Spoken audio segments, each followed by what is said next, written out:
semuanya hadir ya. Iya, Bu. Nah, anak-anak siapa masih ingat pembelajaran materi kita minggu lalu? Tentang kasih. Nah, kasih kepada Allah. Nah, anak-anak, contoh-contoh kasih kepada Allah itu seperti yang kita pelajari minggu lalu itu apa saja? Contoh-contohnya. Rajin berdoa, Ya. membaca Alkitab, rajin berdoa, rajin ke gereja. Oke, terima kasih Juliani. Nah, benar yang dikatakan oleh Juliani. Contoh kasih seperti apa itu? Rajin ke gereja, rajin berdoa, rajin baca Alkitab. Siapa lagi yang mau kasih pendapatnya? Tidak ada? Tidak ada. Oke, kita. Nah, anak-anak, siapa punya HP di sini? Saya dulu Punya semua HP? punya. Nah, anak-anak, ketika anak-anak pegang HP, apa yang biasa dilakukan ketika anak-anak pegang HP? TikTok, Nonton TikTok, apa lagi? main Facebook, Main Facebook, main game, apa lagi? Ada kayak di sini yang suka main game sampai begadang? Ada, astaga. Tolong itu dikurangi ya. Karena ketika begadang nanti anak-anak dapat sakit. Nah,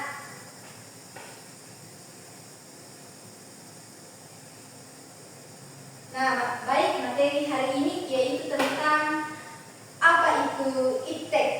Nah, jadi Ibu berharap setelah kita mempelajari materi kita tentang karya Allah mengenai iptek, Ibu berharap anak-anak semua sudah tahu itu bagaimana anak-anak semuanya mensyukuri dan bagaimana menggunakan iptek dengan baik. Oke. Nah, materi kita seperti yang ada di depannya itu Allah berkarya melalui iptek. Nah, anak-anak, apa itu? Kalau secara pendapat kalian, apa itu iptek? ilmu teknologi, Bu.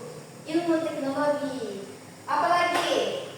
Apa saja yang tergolong dalam iptek? HP, apalagi? Laptop, apalagi? Komputer. Nah, benar yang dikatakan oleh anak-anak semua bahwa yang tergolong dalam iptek yaitu HP, komputer, laptop, dan mungkin masih ada teknologi yang lebih canggih lainnya. Nah, iptek. Kalau iptek adalah ilmu yang mempelajari mengenai berbagai teknologi, berbagai informasi dan pengetahuan yang terkait dengan teknologi. Nah, melalui iptek juga seperti HP tadi, kita diharapkan anak-anak semua diharapkan bahwa pengetahuan manusia akan berkembang dan menjadi sarana pendukung untuk menyebarkan segala informasi dan pengetahuan dari berbagai teknologi yang canggih yang ada pada saat ini. Nah, begitupun juga teknologi yang akan atau teknologi yang lebih canggih yang akan datang suatu saat nanti. Oke, anak-anak, sebelum lanjut kita mau latih konsentrasinya dulu. Semuanya berdiri, berpasangan ya. Ya, kita akan main menjauh, mendekat, menjauh, mendekat. Nanti kalau ibu katakan tangkap, baru tangan temannya ditangkap ya. Mengerti? Dulu lagi Bu. Kan? Nah, berikutnya ini kita main menjauh, mendekat, menjauh, mendekat. Nah,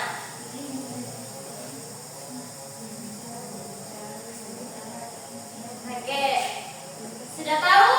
Tahu Ibu. Oke, kita coba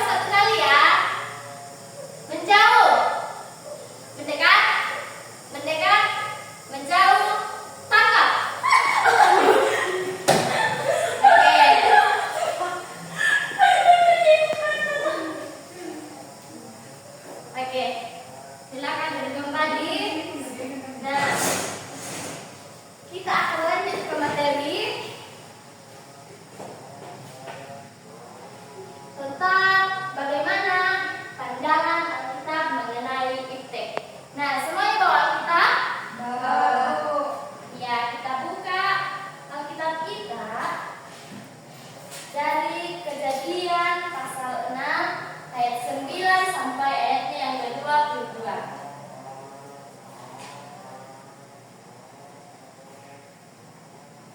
Kejadian pasal 6 ayat 9 sampai ayatnya yang ke-22. Sudah, Bu? Sudah dapat? Sudah. Oke. Siapa yang mau bacakan kita? Nah, jadi pembacaan kita yang telah kita baca saat ini dari Kejadian 6 ayat 9 sampai 22, yaitu Nuh dengan kemampuan akal yang dimilikinya berhasil membuat sebuah kapal untuk menyelamatkan dia dan keluarganya dari ancaman air bah. Kemudian pandangan Alkitab yang kedua yaitu dari Kejadian pasal 11 ayat 1 sampai 9. Nah, dan pembacaan kita pada saat ini dari Kejadian pasal 11 ayat 1 sampai 9, di mana manusia menggunakan teknologi untuk membangun sebuah menara yang tinggi. Kemudian dari pembacaan yang ketiga dari Amsal pasal 1 ayatnya yang ke-5,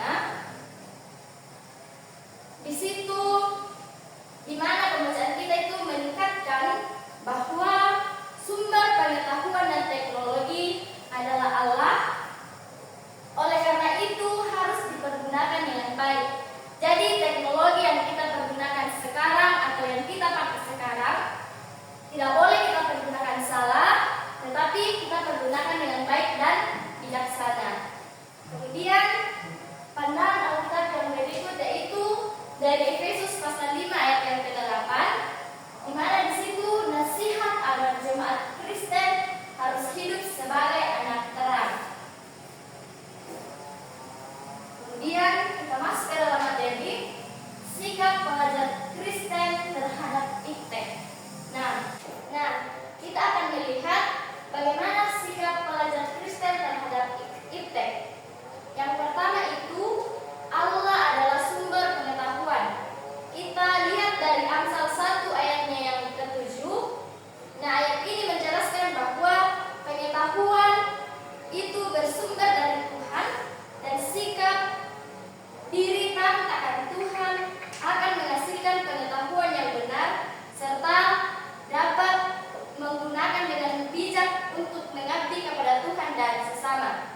Kemudian yang kedua itu tidak dikuasai teknologi, justru sebaliknya menguasai teknologi. Nah, dapat kita lihat dari Pertama Korintus 6 ayatnya yang ke-12 itu, di mana ilmu pengetahuan dan teknologi merupakan hasil akal budi manusia yang digunakan untuk mengupayakan kebaikan dan kesejahteraan hidup manusia. Nah, akan tetapi ketika teknologi digunakan untuk menentang hukum Tuhan, maka manusia akan kembali menjadi budak dosa dan Allah akan memberikan hukum kepada manusia. Nah, anak-anak, setelah kita belajar sikap pelajar Kristen terhadap iptek, sekarang kita akan masuk dalam diskusi kelompok. Ya, kita akan masuk dalam diskusi kelompok. Kita bagi dua kelompok. Kelompok pertama, Selmi dan Risma. Kelompok kedua, Juliani dan Tiafani. Ya, jadi dalam pembagian kelompok pertama mencari dampak positif dalam menggunakan iptek. Kemudian kelompok kedua mencari dampak negatif dalam menggunakan iptek. Bisa? Bisa, Bu. Ya, jadi jika sudah dikerjakan, masing-masing perwakilan akan mempresentasikan hasil diskusinya.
Semua sudah selesai? Sudah.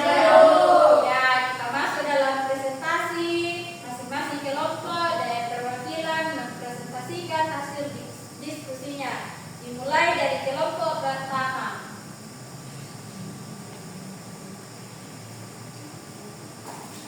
Nah, baik. Terima kasih untuk kesempatannya Ibu. Kami dari kelompok pertama yaitu bagaimana dampak positif dalam menggunakan iptek. Nah, yaitu melalui iptek kita dipermudahkan untuk mencari informasi. Melalui iptek juga kita dimudahkan untuk dalam berkomunikasi baik itu dekat, baik itu jauh. Nah, dan juga melalui iptek kita dimudahkan untuk mencari materi pembelajaran yang tidak ditahu Ibu. Ya, terima kasih. Kita berikan aplaus untuk kelompok satu. Ya, sekarang kelompok 2.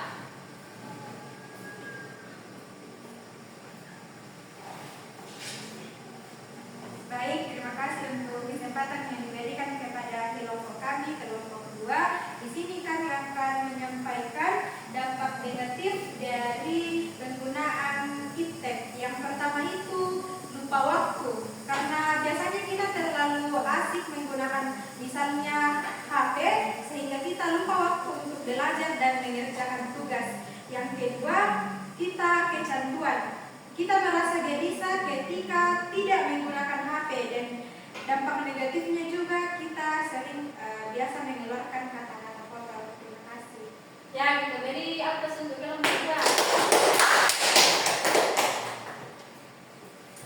Ya, anak-anak, setelah kita berdiskusi, apa yang disampaikan oleh teman-teman kelompok itu semuanya sudah benar, bahwa dampak negatif dan dampak positif yang ada dalam perkembangan teknologi dapat mempengaruhi kehidupan kita.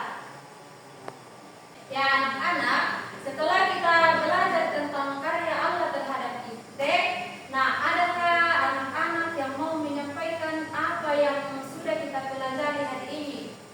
Ada? Saya Bu. Ya, Ibu silakan. Ya, yang saya dapatkan dari pelajaran hari ini Bu, di mana ilmu pengetahuan dan teknologi atau iptek itu adalah sebuah ilmu yang mempelajari tentang berbagai macam teknologi, di mana iptek ini memiliki dampak, yaitu dampak positif dan negatif. Jadi kita harus belajar untuk menggunakan ilmu pengetahuan ini dengan bijak dan baik agar bisa berdampak positif dalam kehidupan kita. Itu saja Bu, terima kasih. Ya, kita berikan aplaus untuk Ibu. Ya, apakah masih ada yang ingin menyampaikan apa yang sudah kita pelajari hari ini? Ya, kalau sudah tidak ada, sebelum kita pulang, Ibu akan memberikan tugas untuk dikerjakan di rumah, dan minggu depan kita bahas bersama-sama. Ya, silakan ditulis. Tugas yang pertama, tuliskan apa yang kalian pahami tentang ilmu pengetahuan dan teknologi. Tuliskan apa yang kalian pahami tentang ilmu pengetahuan dan teknologi. Sudah? Sudah Bu. Kemudian yang kedua, sebutkan hal apa saja yang tergolong dalam ilmu teknologi atau iptek. Sudah? Yang ketiga, sebutkan hal apa saja yang mudah kalian syukuri dari perkembangan iptek saat ini. Sudah? Ya, jangan lupa dikerjakan dan minggu depan kita diskusikan bersama-sama. Ya, sebelum kita kembali ke rumah kita masing-masing, salah seorang dari anak-anak boleh memimpin kita dalam doa.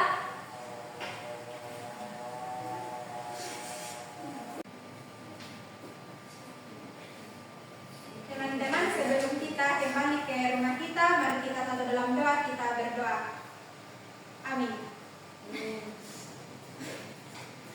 Ya, demikianlah pembelajaran kita pada siang hari ini. Selamat siang, Tuhan Yesus memberkati. Selamat siang. Terima kasih.